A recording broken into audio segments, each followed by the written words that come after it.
कुमार गौरव भी हमारे साथ बने हुए हैं। कुमार, क्योंकि अब शरद पवार तो एक तरफ राजनीतिक लड़ाई लड़नी है, दूसरी तरफ अब कानूनी लड़ाई भी लड़नी होगी, क्योंकि असली एनसीपी कौन है, नकली एनसीपी कौन है। लेकिन इन सब के बीच अब आगे बीजेपी की क्या रणनीति रहने वाली है? क्योंकि बीजेपी के लिए तो ये ऐसा समझिए कि पांचों उंगलियां घी में है। एक तरफ शिंदे गुट का समर्थन मिला हुआ है। अगर शिंदे, ये कहा जा रहा है कि बीजेपी ने सोच समझकर यह रणनीति चली है, अगर शिंदे और उनके विधायक डिस्क्वालीफाई हो जाते हैं तो अजीत पवार का साथ उनको मिल जाएगा और फिर बीजेपी का मुख्यमंत्री बन जाएगा। क्या ऐसी संभावना बन सकती है? शिंदे आउट, पवार इन और फडणवीस चीफ मिनिस्टर।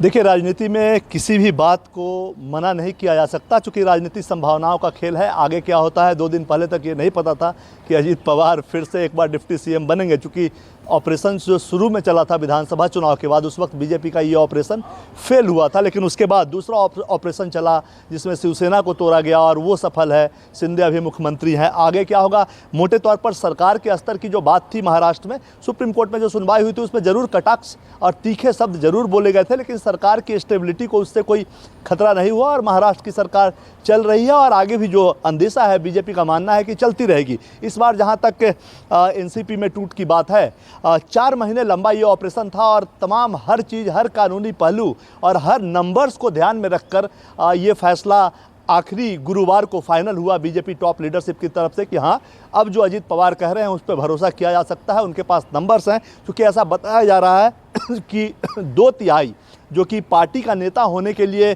संख्या चाहिए, उतना संख्या बल अजीत पवार के पास है। इसका उन्होंने बाकायदा पत्र भी बीजेपी आला कमान को दिखाया है। लिहाजा अब कोई शंका की गुंजाइश नहीं। और बिल्कुल जिस तरह से शिवसेना गुट हुआ, पार्टी पे भी कब्जा हुआ और उसी तरह और सत्ता में भी जो विधायक दल के नेता थे उस ग्रुप पे भी एक तरह से कब्जा हुआ, शिंदे ग्रुप का जो उनके दफ्तर थे तमाम चीज़ों पे, उसी तरह से एनसीपी की भी स्थिति है। और वो तमाम चीज़ कहीं ना कहीं अजीत पवार ने प्रूव किया है, बताया है बीजेपी आला कमान को। उसके बाद ही पिछले गुरुवार को हरी झंडी मिली और कल ये शपथ विधि समारोह वहां पे हुआ। जाहिर सी बात है राजनीतिक लड़ाई होगी, इसमें कोई दो राय नहीं है। और शरद पवार जो मंत्री परिषद को लेकर बैठक हुई है, मंत्री परिषद की जो बैठक हुई है, क्या उसमें ये चर्चा हुई होगी कि अब एनसीपी की तरफ से किसको मौका देना है? क्योंकि प्रफुल्ल पटेल, उनको अभी तक कुछ नहीं मिला। अजीत पवार उप मुख्यमंत्री बन गए हैं, छगन भुजबल मंत्री पद उनको मिल गया है।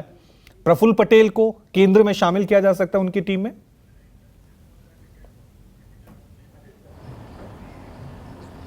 देखिए, अभी शाम 4 बजे के बाद से केंद्रीय मंत्रिपरिषद की बैठक होगी। हाँ, जहाँ तक हालांकि उस बैठक में इन तमाम चीज़ों पे चर्चा नहीं हो, क्योंकि वो बिल्कुल शुद्ध तौर पे सरकार के कामकाज, मंत्रालय के कामकाज और आगे बचे हुए जो वक्त हैं लोकसभा चुनाव में, उसका जो रोड मैप है, आम गरीब लोगों के कल्याण के लिए कैसे आगे बढ़ाया जाए ताकि लोग पार्टी से जुड़े रहें, सरकार से जुड़े रहें, उस चीज़ पे बातचीत है। लेकिन हाँ, ये बात जरूर है कि एक अटकल है कि अभी केंद्रीय कैबिनेट में बदलाव होना है। आज संगठन में भी बीजेपी में कुछ बदलाव प्रदेश स्तर पे आपको देखने को मिलेगा। 5 राज्यों में प्रदेश अध्यक्ष नियुक्त किए जा सकते हैं। आज देर शाम तक इसकी सूची भी आ सकती है। उसके बाद 7 से 12 तारीख के बीच में कैबिनेट में विस्तार की संभावना पूरी तरह से बनती हुई नजर आ रही है। और जिस तरह से विपक्ष को एक झटका महाराष्ट्र में दिया है और एनडीए को जोड़ने की कवायद है, आप देखें, एक तरफ अकाली दल से बातचीत चल रही है, टीडीपी वापस ऑन बोर्ड है। इसके अलावा बिहार के कुछ राजनीतिक दलों को एनडीए में जोड़ा गया है।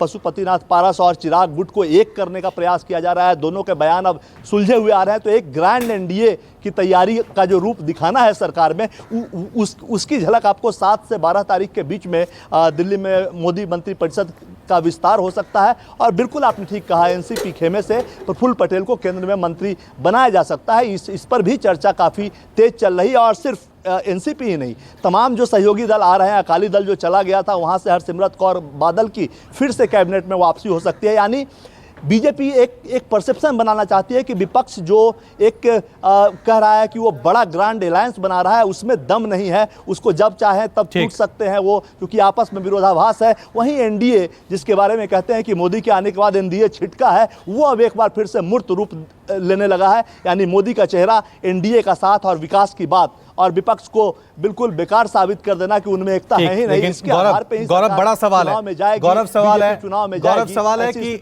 यहाँ पे एनडीए जो है वो जोड़ने की कोशिश कर रहा है या खंड खंड करने की कोशिश कर रहा है? महाराष्ट्र में आज 6 पार्टियां हो गई हैं। 6 पार्टियां, कभी 3 पार्टियां और 4 पार्टियां हुआ करती थी, आज 6 हिस्सों में बट गया है।